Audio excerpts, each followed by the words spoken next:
honest truth about it. If you are a junior or a senior looking to go to college, is important things that you need to know about going to college that'll help prepare you for the next level. Okay. This in no means is a bash for college track and field. It's also not an advertisement for college track and field. It's just perspectives that I have experienced that a lot of college athletes or high school athletes that want to go to college haven't thought about. Just a new perspective. Okay. So some things that I learned in this college process. One is that all the college coaches care. They truly do. How they show they care is going to range in their belief systems. It's going to range in what they're doing. So I'm going to be defending college coaches.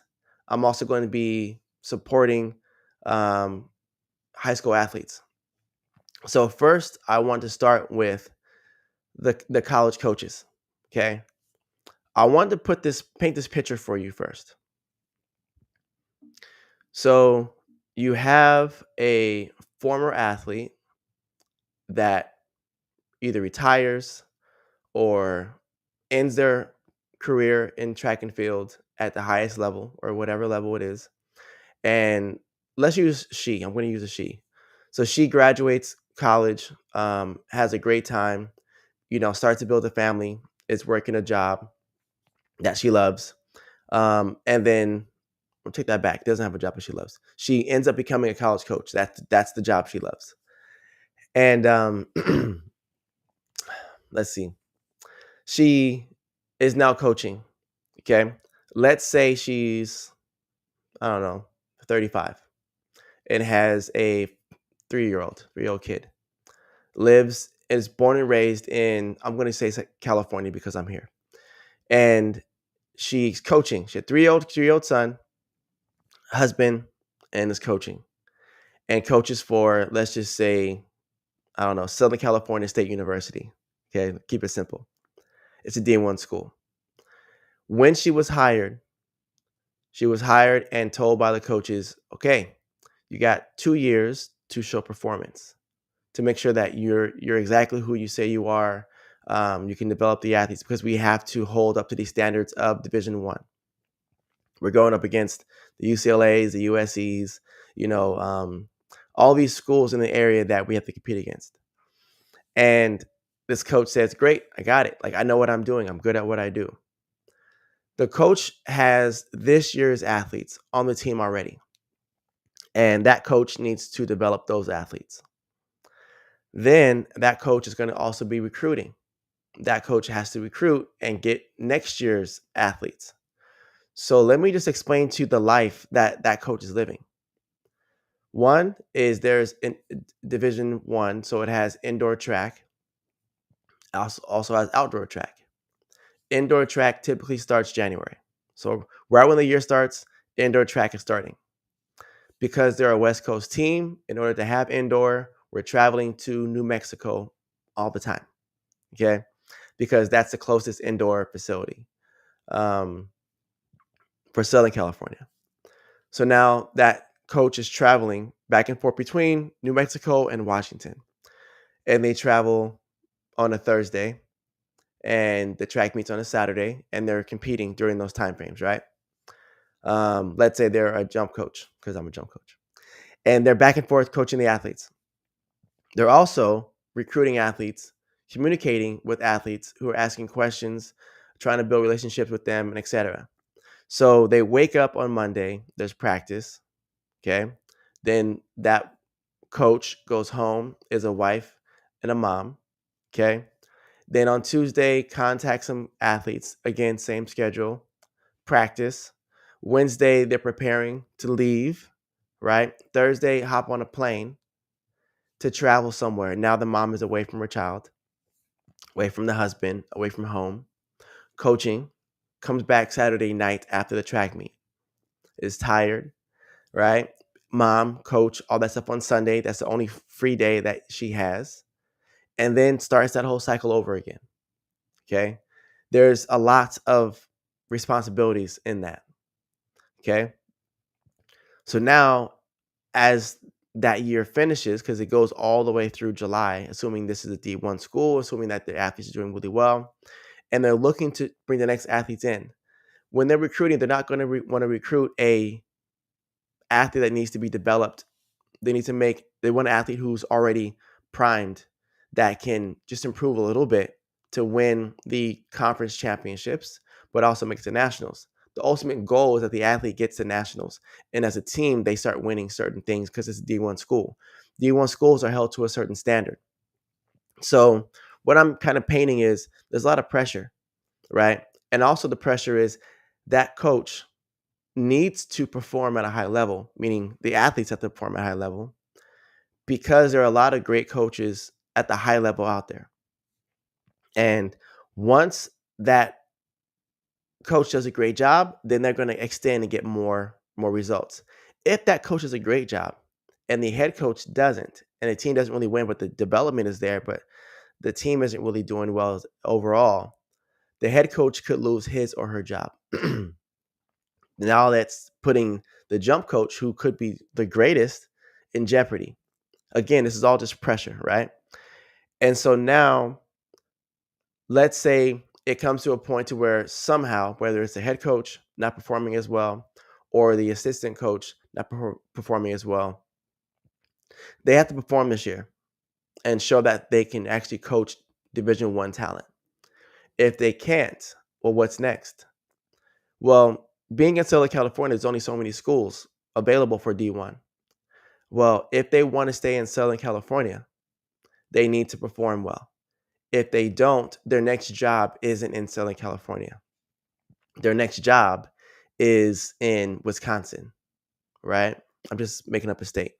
Or the next job is a whole state over, or it's in Philadelphia or somewhere else. And that's just not a state, but you get what I'm trying to say. It's somewhere else. Okay.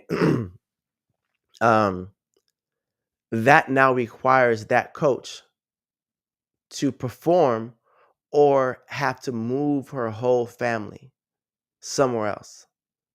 That's very tough, right? That's a lot of stress that you have on yourself. Think about this, right? Like, if you don't perform, you must move and leave where you live. That's scary. Okay. There's a coach that I know, I won't say his name, but he changed five different schools in 7 years. In that 7 year period, his family had to move to multiple states. That's a lot of pressure on the kid and on the family and the spouse, right? So coaches have a pressure on them. And then now, after COVID, there's less coaches, right, to support you.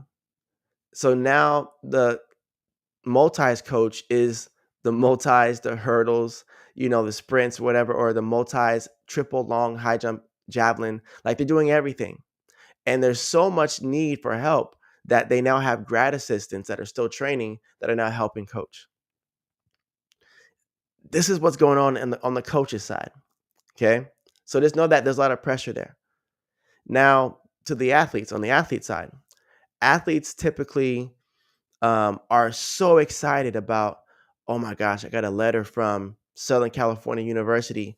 I've been wanting to go there all my life. Like, whatever they say, I'll do.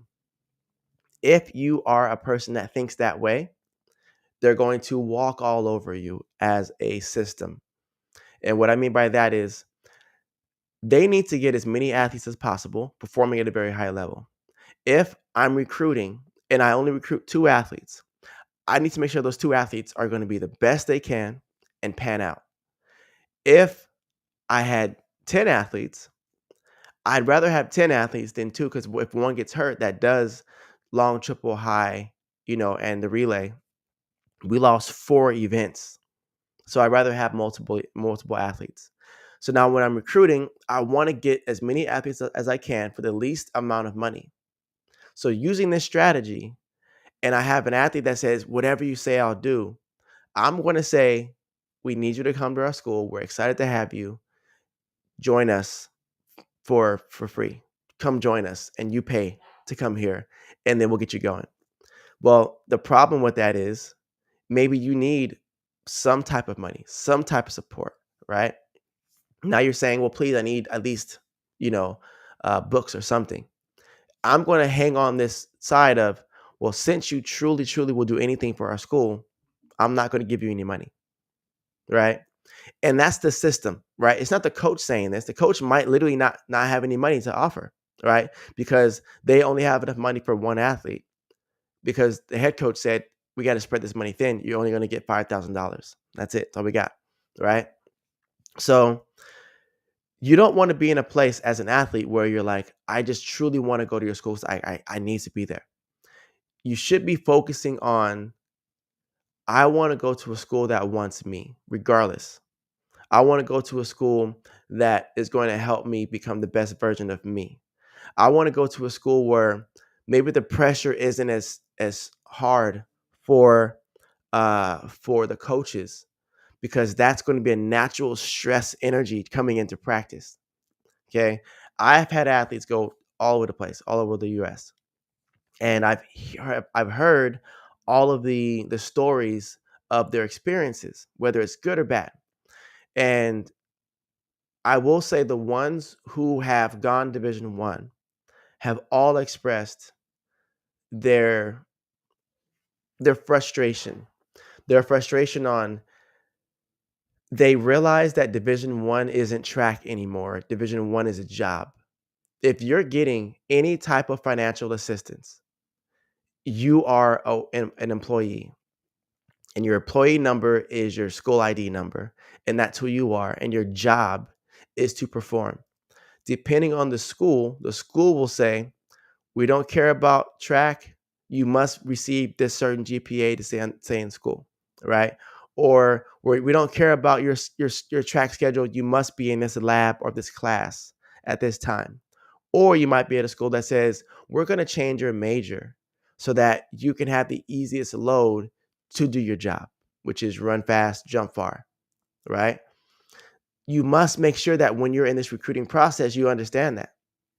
If you don't, you're going to get put through this process that may not be as exciting. The biggest tip that I have for you guys to understand is, when you're going through the recruiting process, it's very important that you have a professional support you in this process, because it's you, the 17-year-old, up against a system that is designed to make you want and desire to come to this school. Before the coach even speaks to you, you've already seen, for Division 1, a commercial about the school. You've already seen money being pumped into advertising, money being pumped in to help you believe that this program is better than a NAIA school, or than a Division 3 or Division 2, right? Because there's money there. If there's money there, they're going to have the new jerseys. They're going to have a whole uniform kit where you show up and you get a backpack filled up with t-shirts and jerseys and free shoes and all this stuff. That's a part of it. It's a business, right? So it's very important that you have this professional guidance to kind of blow through all the smoke, right? And really get down to, what are you really assessing? What are you really trying to get to? Because once you understand that, then you can kind of see the program for what it truly is, right? There's a handful of programs out there that are very good and strong, but they're very good and strong because they recruit good and strong athletes. They don't develop them. There are other schools that are middle of the road schools, which take nobodies and develop them to some of the best athletes out there.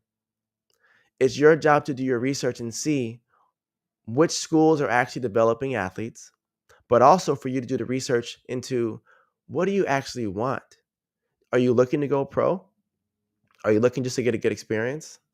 Right? You don't want to be like some athletes I have had in the past that just say, I only got one D1 offer, I'm going to go there. And it's somewhere where they would never want to live, right? And they now spent the last 4 years somewhere where they don't want to live. It makes no sense, right? So it's very important that you make sure that you have a professional in your college recruiting process. If you don't, the system knows exactly what to do, what to say, and how to get you to get to their school for the least amount of money possible.